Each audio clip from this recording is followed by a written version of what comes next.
Guys, good afternoon guys. Ganito naman guys si Idol Marps. So for today's my video guys, pupunta po tayo guys sa kaibigan natin.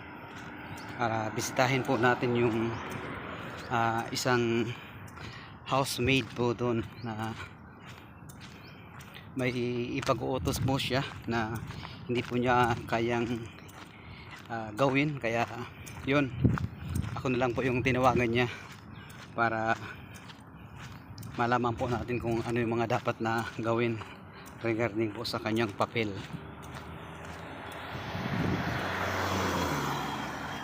So tara guys, puntahan po natin. Pagbaba po natin ng taxi, diretso na po tayo sa area nila. Dito lang po tayo guys sa Dubai, kung saan po dito sa Dubai may mga area guys na madami pa po yung mga bakanting lote dito.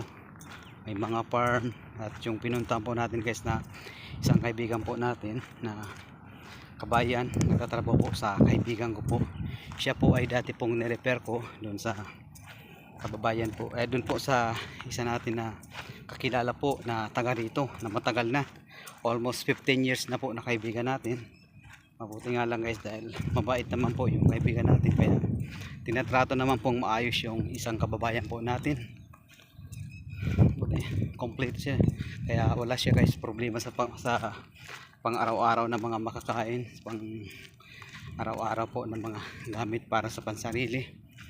Kagandahan dun guys ay kahit po wala gaano siyang free time para makapagala sa labas, at least po nakakapagtipid po siya.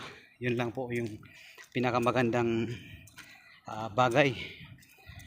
Kahit na nagtatrabaho po siya dun sa loob, napakagandang bagay po yung para sa kanya po guys, kasi napakalaking tipid po yung para sa kanya, lalong lalo na guys na hindi naman po gaanong matrabaho dahil madami naman po silang mga katulong. Isa rin po sila, may mga alaga rin po mga kabayo. Punta na natin guys. Hindi po tayo, yun nga guys, one thing po, ayaw po niya tingin po sa camera dahil madami po sa kanya makakakilala, bilang respeto na rin po yun. At least guys, napuntahan po natin, malalaman po natin kung ano yung mga bagay na ipag-utos po na hindi niya po yung kayang gawin.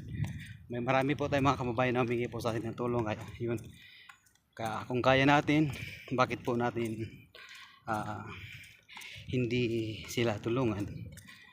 Dahil total naman guys, yan naman po yung mga ginagawa natin para makatulong po sa ating kapwa.